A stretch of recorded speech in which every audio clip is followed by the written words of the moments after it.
Boa noite a todos os que fazem o Uniluz. Estou trazendo um abraço amigo e sincero de todos nós que fazemos a Fraternidade Espírita Casa de Jesus, que fica em Porto de Galinhas. Vamos lá. Hoje me foi confiado nós conversarmos sobre o tema Vencer a si mesmo, uma conquista silenciosa.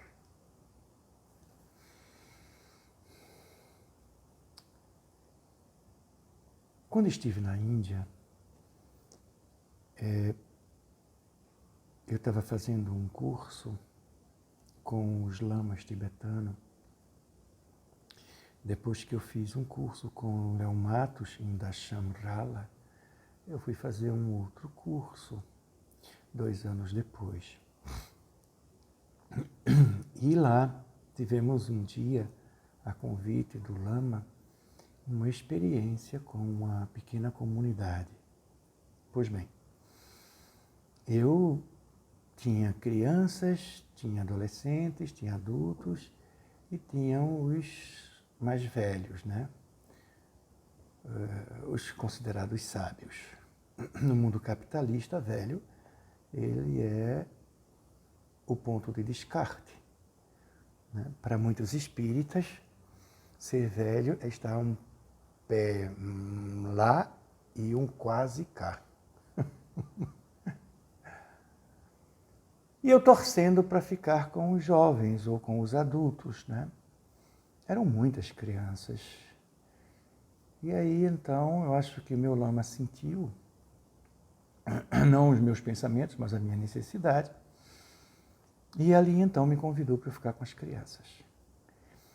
Evidentemente, essas crianças só faziam falar o inglês e, assim, muito mal, né? A maioria, 90%, 95% dos indianos, eles falam inglês porque já foram colônia durante muitos e muitos anos da Inglaterra, né? Mas aquela comunidadezinha ali, as crianças sabiam muito pouco.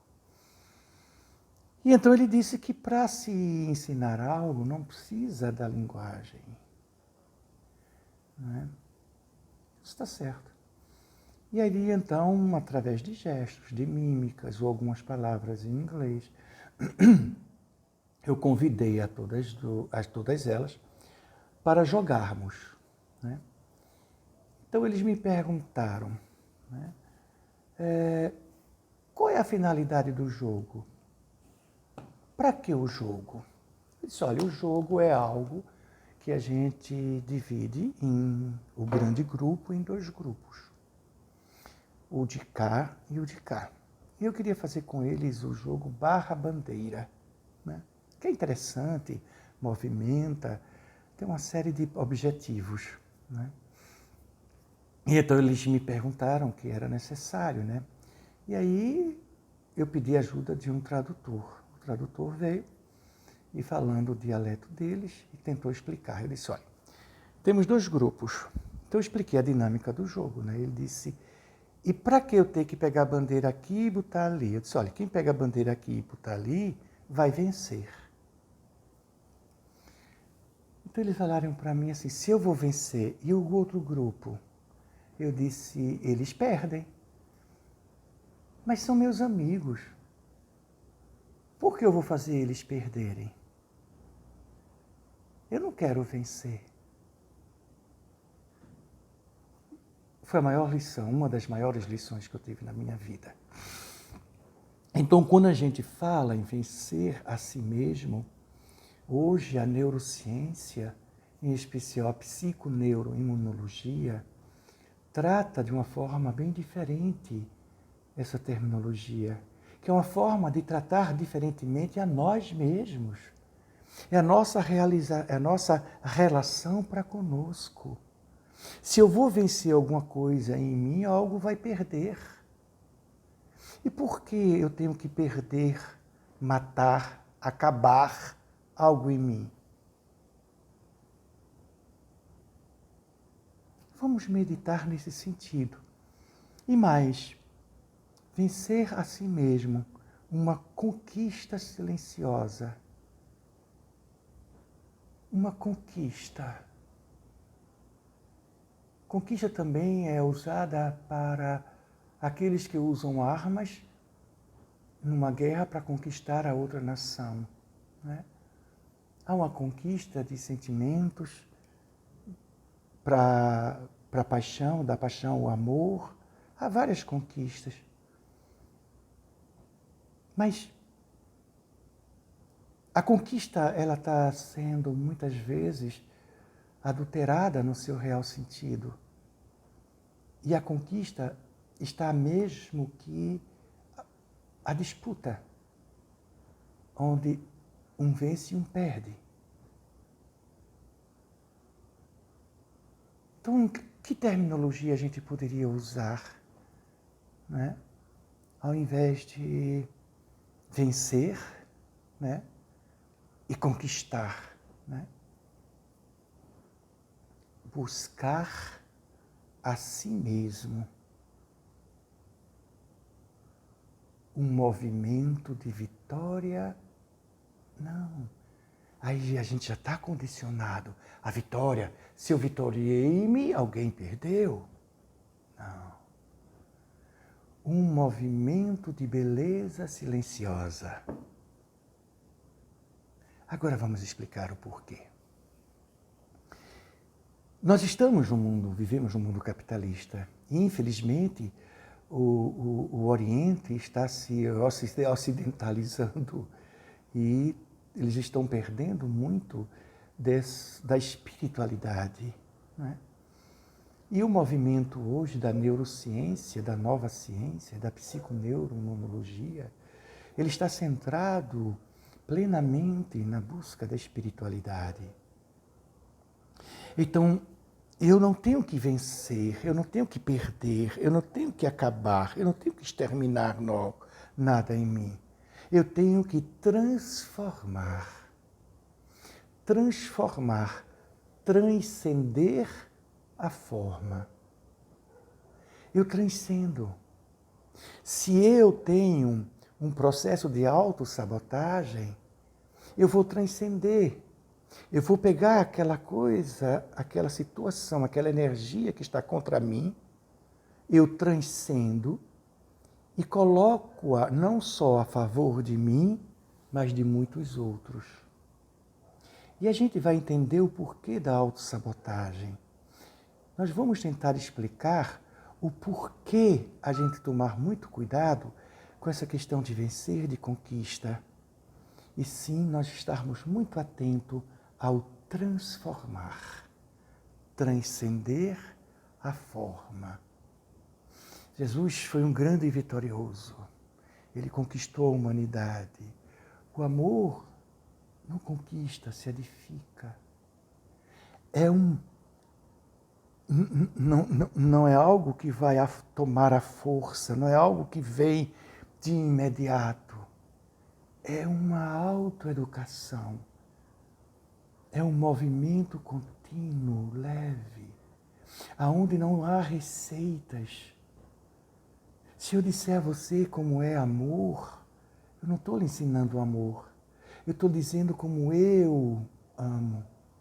E você vai encontrar o seu viés de amar. E cada um assim tem que amar como estar dentro do seu processo de consciência, dentro do seu desejo, daquilo que você é. Se todos amarmos uns aos outros da mesma forma, não é amor, é uma forma, é um produto.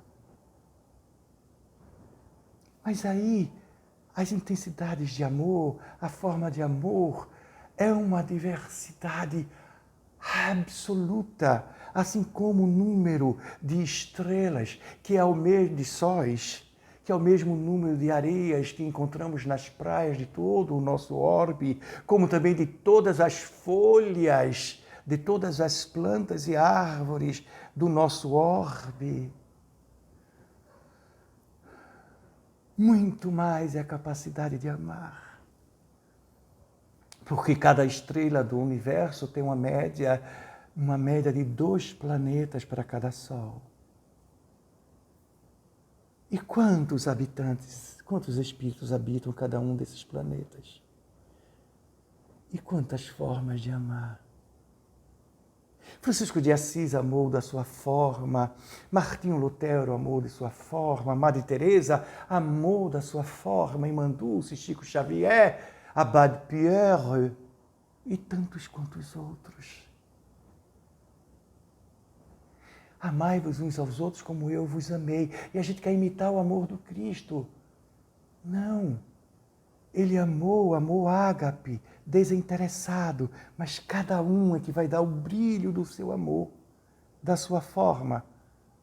Cada um transcende, transforma naquilo que é, naquilo que você idealiza em ser. Mas, quando nós falamos em transformação, a gente diz assim, mas é transformar-se a si mesmo, né? numa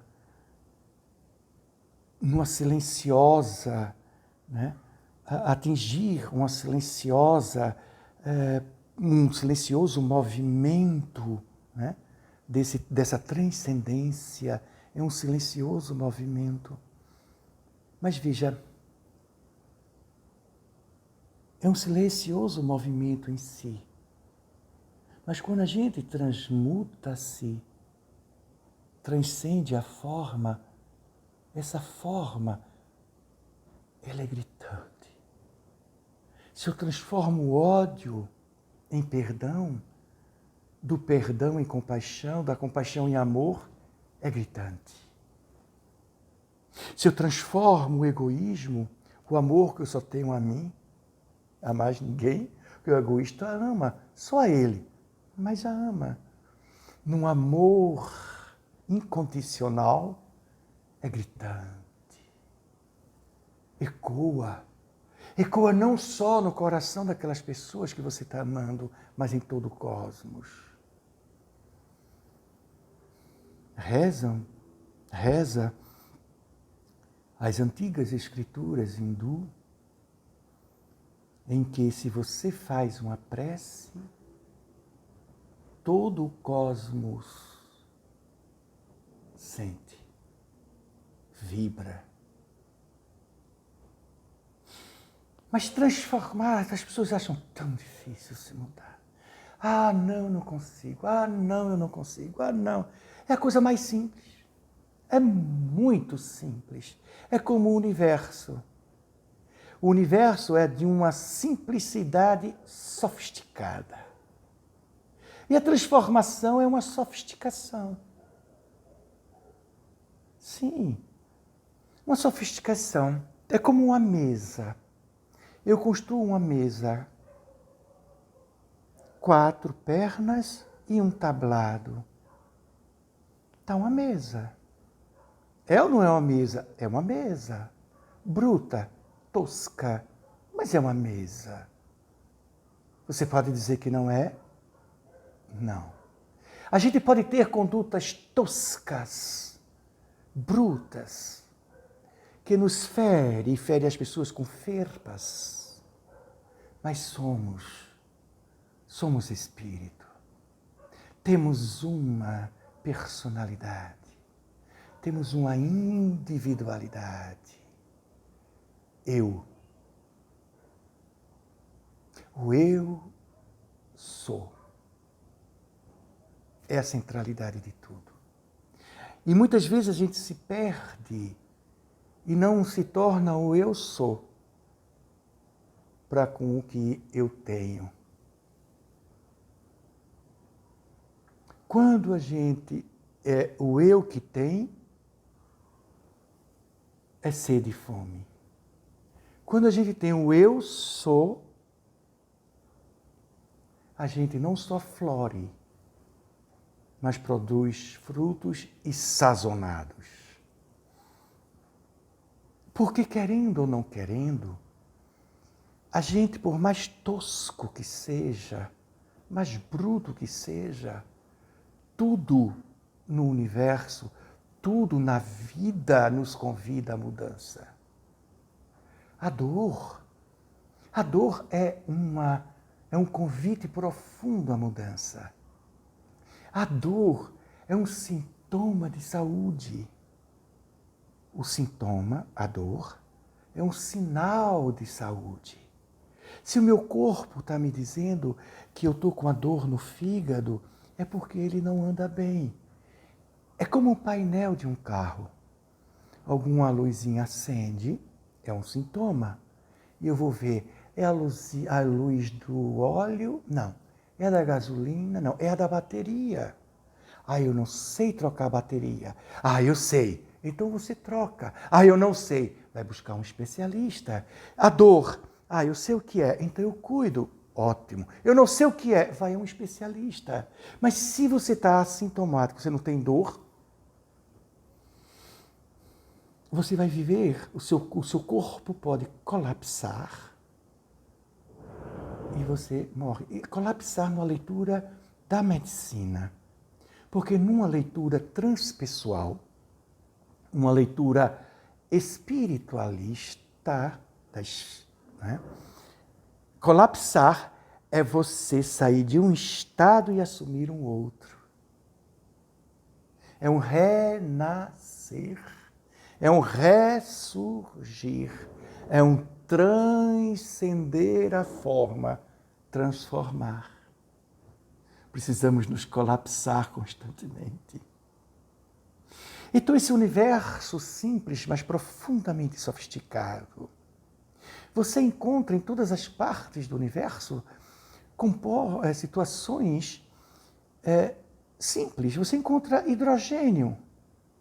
É completamente simples uma molécula de hidrogênio, simplíssima. A de oxigênio também. E se você usa um átomo de hidrogênio, um átomo de oxigênio, você pode transformar em diversas coisas. Se eu pego 2 átomos de hidrogênio e uno com um átomo de oxigênio, eu tenho uma molécula d'água. Sofisticado. Mas de uma simplicidade profunda. 2 átomos, que na tabela periódica é um dos mais simples elementos. E eu pego um átomo de hidrogênio, juntando essas 2 coisinhas tão simples. Só há vida na Terra devido à água. Se não houvesse água na Terra, não haveria a vida como ela se apresenta. Somos também esse universo.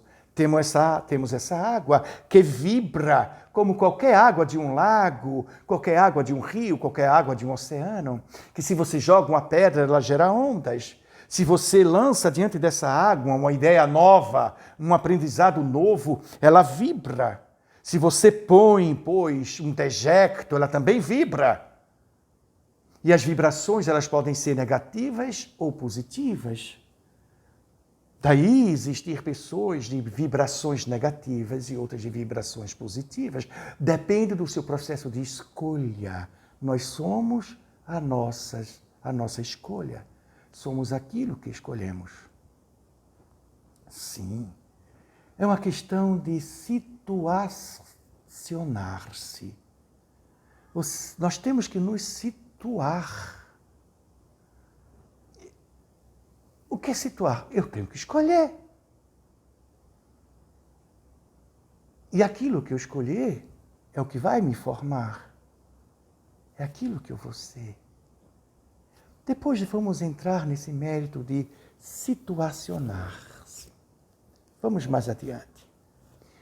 Um processo muito comum em todos nós no planeta Terra é que nós somos repetitivos.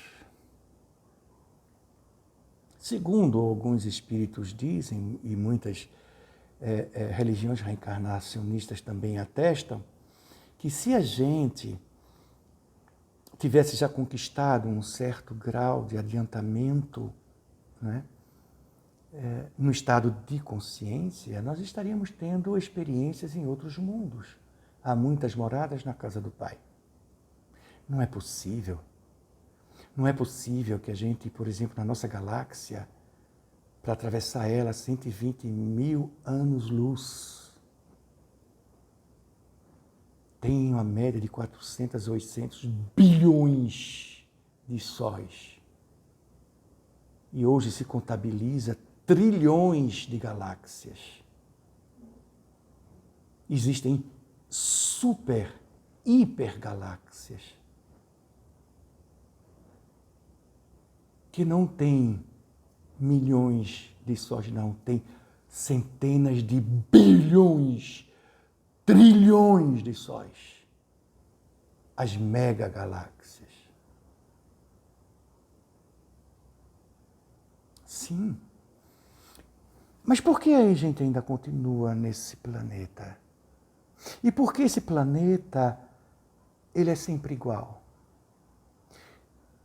Pegaram toda a história da humanidade, colocaram no computador e o gráfico dele foi o seguinte. Ele fazia isso e dava um ciclo.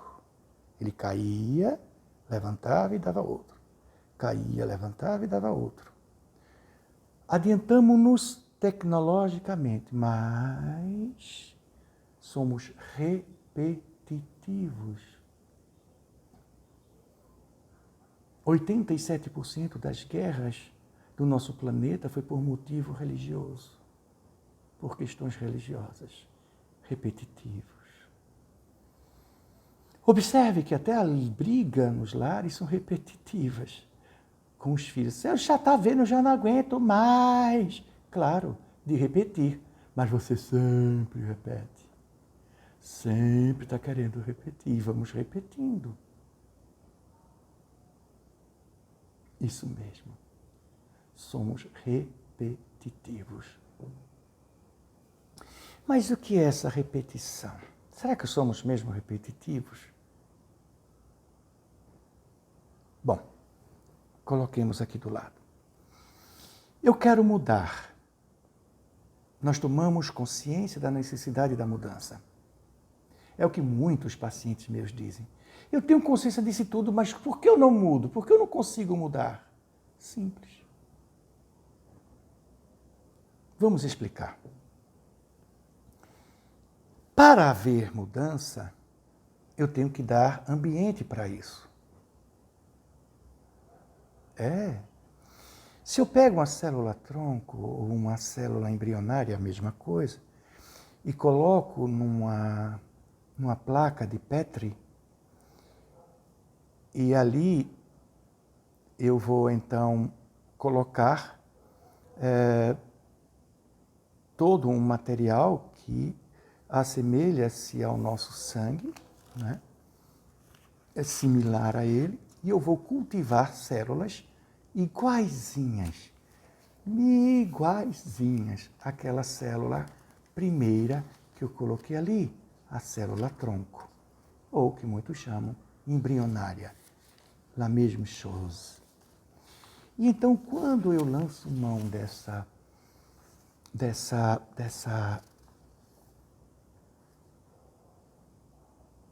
desse processo, eu vou ter uma multiplicação imensa de 1 em 2, 2 em 4, 4 em 16, 16 em 32 e assim por diante. E vou ter todas geneticamente idênticas. Mas se eu mudo em alguma coisa a composição química do sangue, do qual eu estava ali a cultivar a célula-tronco, eu posso obter células ósseas, eu posso obter células do fígado, células, diversos tipos de células, que eu quiser. E a gente tira a conclusão de que é o ambiente. Sim, é o ambiente. Porque eu mudei, alterei quimicamente a composição daquele sangue e eu obtive o quê? Daquela mesma célula, uma diversidade imensa. Então a gente muda por causa do ambiente, sim, mas não é só o ambiente externo do qual eu falo. O ambiente externo muitas vezes é um estímulo. Mas esse ambiente é muito mais interno. E tudo isso favorece. É como os espíritos dizem, o espírito interfere na matéria, assim como a matéria interfere no espírito. Correto? E é necessário a mente sã para termos o corpo são. Aí você vê, nesse movimento, qual é o ambiente? Eu tenho, pois, aqui e agora, um momento feliz, um momento profundamente gratificante. Esse ambiente, essa alegria, essa gratificação, esse momento gratificante, e aí por esse momento gratificante eu também sou grato. Sou grato pelo gratificante que estão me oferecendo. E aí isso tudo eu envio para o meu sistema nervoso. Ele vai levar para o cérebro. E aí, no cérebro, eu vou excretar substâncias impressionantes, como a dopamina, oxitocina e tantas e quantas outras mais.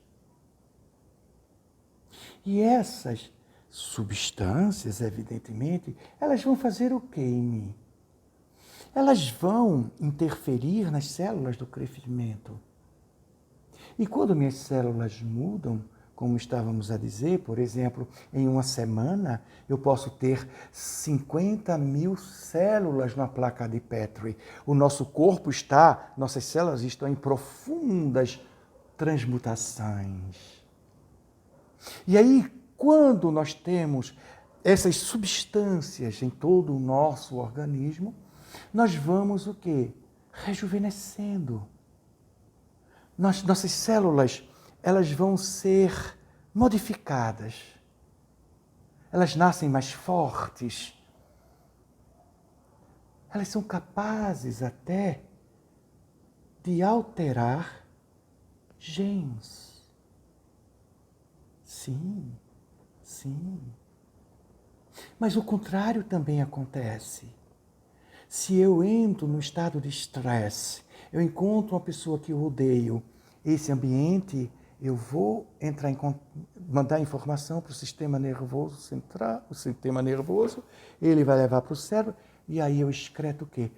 Todas as substâncias do estresse. E a gente sabe que a substância do estresse vai alterar o nosso sistema imunológico. Quando se faz um transplante, se toma muitas dessas substâncias do estresse para poder o sistema imunológico não agir e não rejeitar aquele corpo estranho que está em mim. Então nós alteramos o sistema imunológico, diminuímos os terminais dos telômeros e aí a gente envelhece precocemente. Enquanto que a alegria, a satisfação, a compaixão, a humildade, a simplicidade, a criatividade,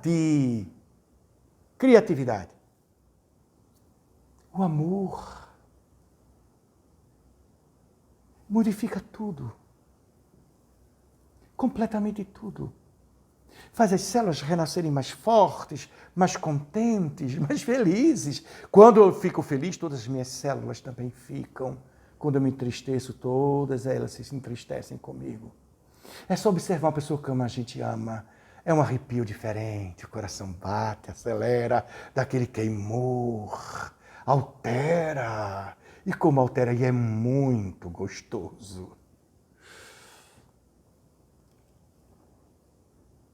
É a única coisa que anula o corpo caloso, o amor. O amor. E o amor, veja, ele anula o corpo caloso, que divide os nossos dois hemisférios, emocional e o racional. Onde eu consigo plenamente harmonizar o yin e o yang. É uma opção. É uma opção. E aí nós encontramos os placebos e os nocebos. Uma senhora sofria de uma depressão severa. E então ela foi convidada a fazer uma experiência quando estavam sendo prestes a ser, estava testando em humanos pela primeira vez a amitrilina. E então disseram que alguns elementos iriam tomar o placebo e outros iriam tomar a amitrilina.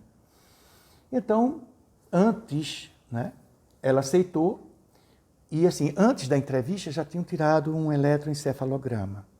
Depois que ela tirou, tiraram um novo eletroencefalograma. E em cada 3 dias ela ia sendo o quê? Sendo entrevistada, aí ela falando sobre o estado dela. E toda vez que ela era entrevistada, então, novamente, tiravam o eletroencefalograma. E aí, então, uma enfermeira, um médico disse, você não está tomando placebo, você está tomando realmente a amitrilina, porque até os efeitos colaterais você está tomando. Né? E olha aqui o elétron. O elétron não é de uma pessoa que está com depressão. Não. Olha esse hemisfério aqui do cérebro. Ele tem uma dosagem, ele tem uma alteração, uma energia, uma força que quem é depressivo não tem. Quem é depressivo não tem quase nenhuma alteração. E o seu está maravilhoso. E então, terminando todo o processo, o que aconteceu? Ela estava tomando placebo. Não foi simplesmente uma crença, mas alterou a fisiologia do cérebro. A crença. Somos aquilo que cremos. Então, antes de você ou de nós, ou quem quer que seja, buscar essa vitória, que muitos chamam, né? Essa transcendência sobre si mesmo, é necessário saber, antes de mais nada, quais são as crenças que eu devo transmutar. Eu quero o que para mim? Qual é a crença que eu quero assumir agora para mim? Somos cristãos. Nós acreditamos que tudo que ele nos fala nos leva a um caminho em que não tem possibilidade nenhuma de engano. Se eu sou humilde, jamais eu sofrerei. Porque qualquer proposta que me advier, que vier ao meu encontro, eu estarei aberto. Se me convém, eu aceito. Se não convém, eu a devolvo. Dos mais simples aos mais sábios. Porque muitas vezes os sábios nossos, que são os maiores em cátedra, sabem muito menos do que a simplicidade, porque a simplicidade está a maior sabedoria.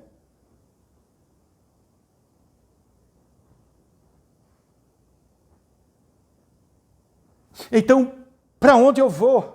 Eu vou mudar, mas para onde você quer ir? Sei lá, eu quero melhorar. Melhorar em quê? Por quê? O que é que você vai fazer com essa melhora? Então é necessário mapear, conscientemente, situacionar-se. Aonde eu quero chegar? De que forma? Eu quero trabalhar. Aí tem, como estávamos a dizer, a humildade. Não há erro na questão da humildade. Eu lidarei com todas as diferenças. Então, se eu lido com todas as diferenças, eu estarei sempre em paz. E promoverei a paz.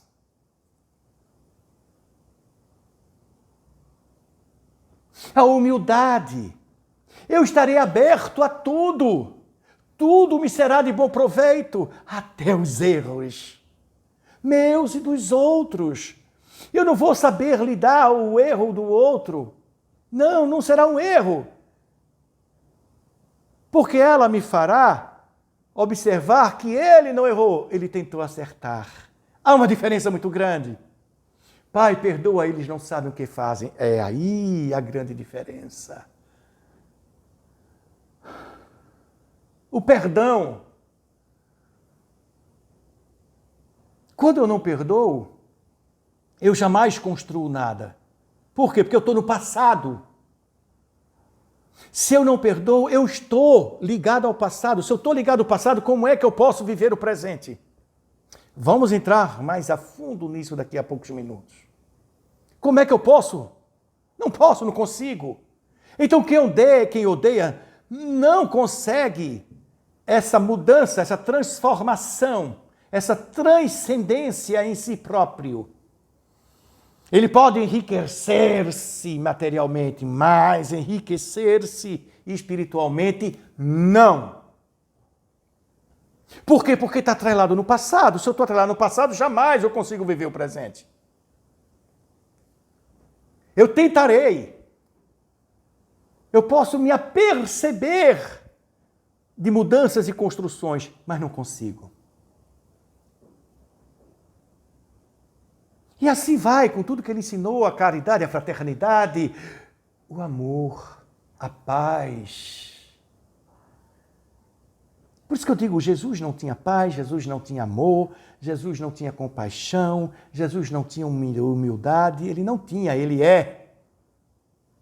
E ele nos ensinou também a ser Cristos.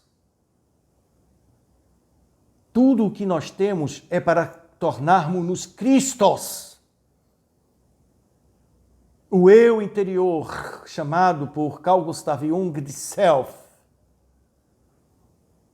O Deus interior, pelos hindus. O Deus crístico, pelos cristãos. A pureza.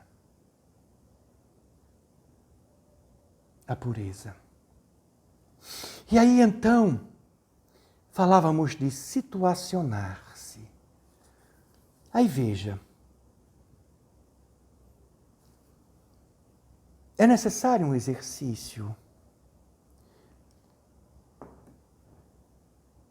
Nós observarmos, pararmos e ficarmos conosco mesmo. E observarmos a nossa volta, sentirmos o espaço ao meu derredor.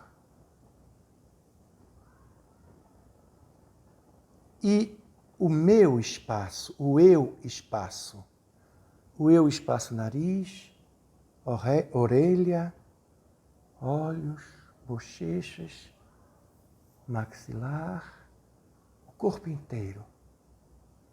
Me situacionar o eu espaço, o meu espaço no espaço. Trazermos para o agora.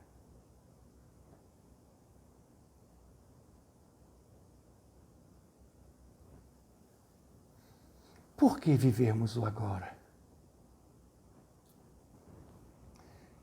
Porque é necessário mudar o hábito de ser você mesmo. Mudar o hábito de sermos nós mesmos. Nós estamos habituados a sermos nós mesmos. Então vivemos no subconsciente, é um hábito. A mesma forma de enfrentar, a mesma forma de se relacionar, a mesma forma de agir, a mesma forma de reagir, às vezes até com as mesmas palavras e entonações. Essas repetições. Ou seja, nós estamos muito mais no passado e quase nunca no presente. E observe, se eu tenho um hábito de ser eu mesmo, e a gente sempre diz, mas isso sou eu. Ah, essa é a minha forma de ser. O que é que você está fazendo da vida? É sua forma de ser? É. Com licença, quanto tempo você está sendo assim? Que falta de criatividade é essa? Que pobreza é essa? E mais, quando eu sou sempre assim, é o hábito, está no subconsciente. Então eu fico desempoderado. O poder está no subconsciente, ele vem automaticamente. E é necessário nós empoderarmos. Quando eu quebro esse hábito, quando eu mudo esse hábito de ser eu mesmo, sou eu que estarei no poder, e não o hábito de ser. Senão não há mudança. Porque estamos habituados, aí vem as mesmas emoções, vem os mesmos sentimentos, vem as mesmas dores, vem as mesmas angústias, e só faz o quê? Alterar. Qualquer motivo é motivo de tristeza. Por quê? Porque é o nosso padrão, é o nosso hábito.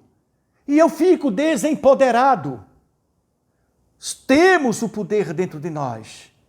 Temos 100 trilhões de células. Cada uma célula tem uma vida que todo o nosso corpo também tem. E o nosso corpo é maravilhoso, dizemos isso, mas isso acontece numa mínima célula. Ela respira, ela se alimenta, ela excreta, ela respira, ela tem cérebro, que antes acreditavam ser o núcleo, agora sabe-se que é a membrana. E veja, nenhuma célula ela está colada na outra. Ela está distantezinha. Em termos, se nós colocarmos ela a 1 milhão de vezes mais, teria o espaço entre uma e a outra uma média de 25 centímetros a 30. Elas estão soltas. Não. Há uma energia. Há um poder, há um magnetismo que ajunta. Como a matéria escura ajunta os planetas em direção ao Sol. Não é só a gravidade, é a matéria escura. Ela faz, então, o processo de atração e a energia, a energia escura de expansão. Então temos essa mesma força, esse mesmo universo de atração e expansão, onde muita energia, toda uma energia vive vibrando célula por célula, sustentando uma a outra para formar esse corpinho lindo, lindo, maravilhoso dessas pessoas que estão me ouvindo agora. O meu também. Tá? E além disso, a maravilha, uma única célula embrionária. E quantos outros tipos de células? Como é que faz isso? Como é que essa mudança, esse ambiente interno, faz com que sejam criadas espontaneamente as células do fígado, as células do baço, as células do intestino, do estômago, do coração, do fígado, do pulmão, do cérebro? Que força inteligente é essa que interconecta todas elas? E não é só uma interconexão, há também uma interdependência para que todo esse cosmos em que somos possa manifestar o que eu, Espírito, sinto e o que eu quero.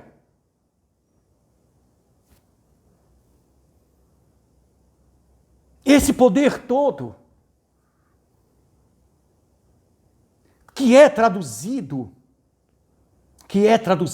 por esse cérebro de 80 a 100 bilhões de neurônios. Cada um neurônio se conecta com 100 mil outros. É como se houvesse uma tempestade. E cada neurônio se conecta com o outro com raiozinhos e relâmpagos. E um só se conecta com raios com 100 mil outros. Uma tempestade serena, de purificação e transmutação do ar, simplesmente, ou aquelas que vêm mesmo para acabar, quando as atitudes são positivas ou negativas. Esse poder todo, o que é que eu estou fazendo dele? Com ele? Essa força, essa energia divina, ciente. O coração conscientemente ele faz o seu dever, centenas de milhares de vezes por dia, batendo o seu dever conscientemente. Desde que eu não o altere, eu saia da natureza dele, eu prejudique-o, senão ele estará aqui harmonicamente. Mas se ele nascer com problema, foi a desarmonia que eu causei noutras existências. Foi essa repetição, esses estados repetitivos. E aí, se eu entro em contato com essa energia, que me dá vida, eu use também para a vida psíquica. Em grego, a vida da alma.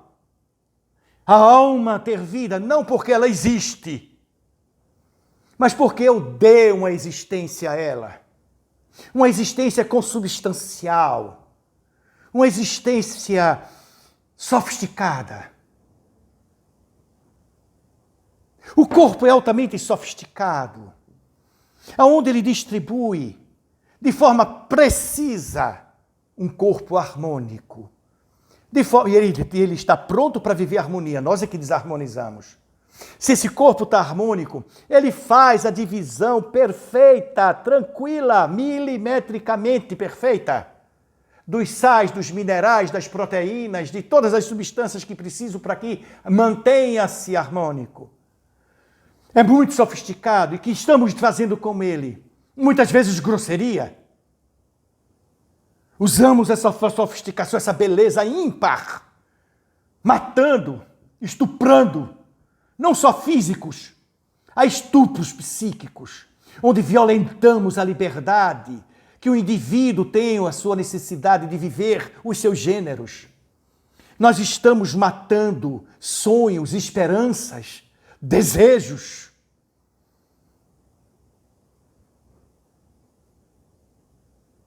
De algo tão sublime, tão belo, perfeito. Perfeito. Até no que chamamos imperfeição é a perfeição.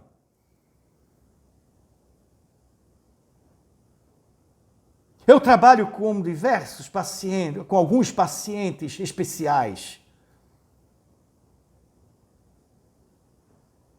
E a reflexão deles são extraordinária. Extraordinária.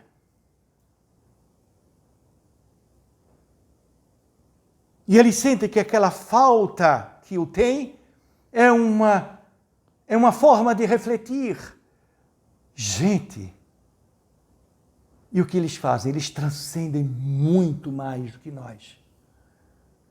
Quando eles não repetem o que as pessoas dizem diante das pessoas que vivem as suas situações especiais. Somos repetitivos. Veja, a repetição é coisa do passado. Se eu estou repetindo, eu não tenho poder de mudar. Porque quem está no poder é o subconsciente. É aquela forma, aquele hábito de ser eu mesmo. E se eu tenho o hábito de ser eu mesmo, esse hábito vem de quando? Vem às vezes até da infância. Então eu estou vivendo o presente ou o passado? O passado, como é que eu posso estar no passado e construir no presente? Aí vem aquilo que nós colocamos. Essa condição de nos situacionarmos. Eu estou aqui. O espaço ao meu derredor. Eu estou na minha sala, na minha casa. No meu prédio, na minha cidade. No meu país, no planeta Terra. Eu tenho um nariz, tenho uma boca, tenho os ouvidos, tenho os olhos. Eu tenho a face, tenho a cabeça, tenho o pescoço. Tenho os ombros, tenho os braços, antebraços, as mãos, os dedos. Eu tenho o tronco superior, o coração, o pulmão, a caixa torácica. Eu tenho o tronco inferior, o intestino, a bacia, o sexo. Eu tenho as coxas, a canela, a panturrilha, os pés. Esse espaço eu ocupo. E esse espaço, dentro desse espaço, qual espaço eu estou ocupando nesse espaço? E esse espaço que eu tenho, como devo ocupar esse espaço? Como eu estou ocupando esse espaço e como eu gostaria de ocupar esse espaço? Ou seja, o que é que eu tenho repetido e eu não quero mais em mim? Aquele mesmo pensamento, aquele mesmo vício, aquele mesmo hábito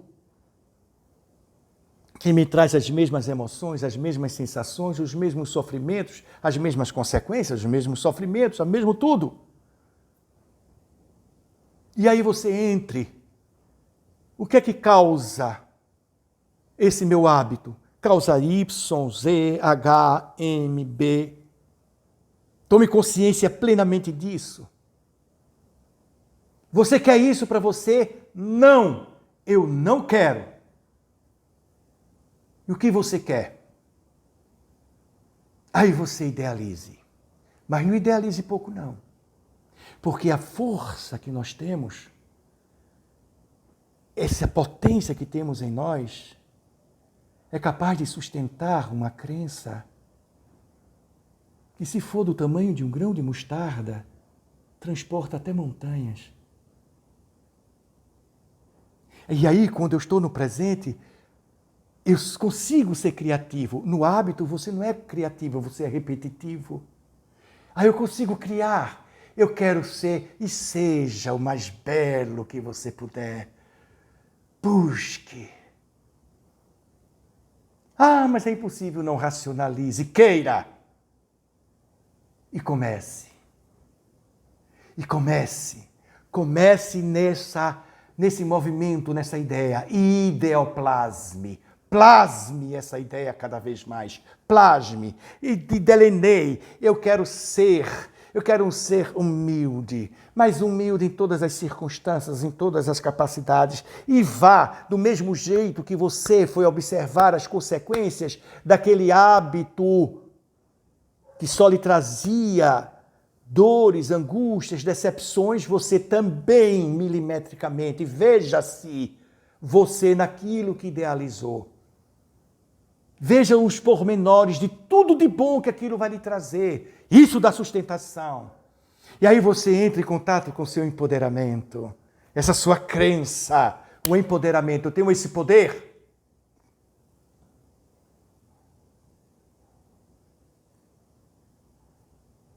Eu tenho esse poder.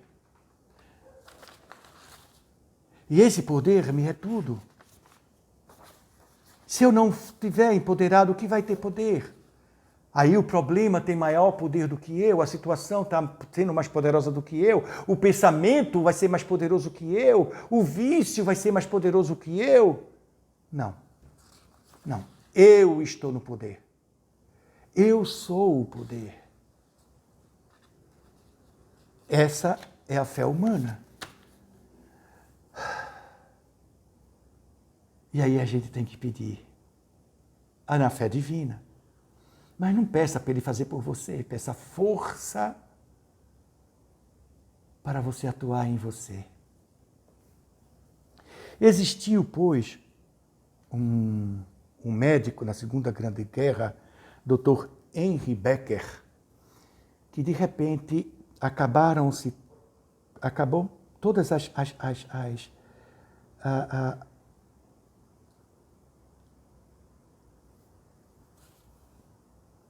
os analgésicos. Me fugiu agora o nome do analgésico, mas tudo bem. Ele formado na Universidade de Harvard, né? E ele ali então ficou assim, atarentado, porque ele não tinha a morfina. Ele não tinha morfina. E as pessoas, para serem amputadas, cirurgiadas, chegando, e ele não soube o que fazer. E uma enfermeira olhou para ele e disse, espere. E ela pegou água salina, soro, entregou a ele e ele disse, meu filho, sua dor vai passar daqui a pouco. E o Dr. Becker, então, injetou água salina, dizendo que era morfina. Ele dormiu. E ele retirou balas, ele amputou com água salina. Porque as pessoas acreditaram que era morfina. Foi aí que iniciou o grande estudo sobre os placebos, graças a Dr. Becker.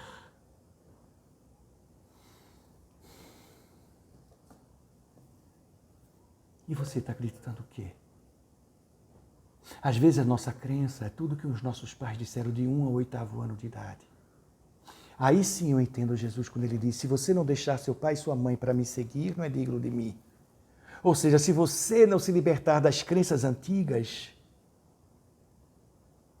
você jamais vai assumir as novas crenças. Se você não abandonar os antigos paradigmas, como é que você pode assumir os novos paradigmas?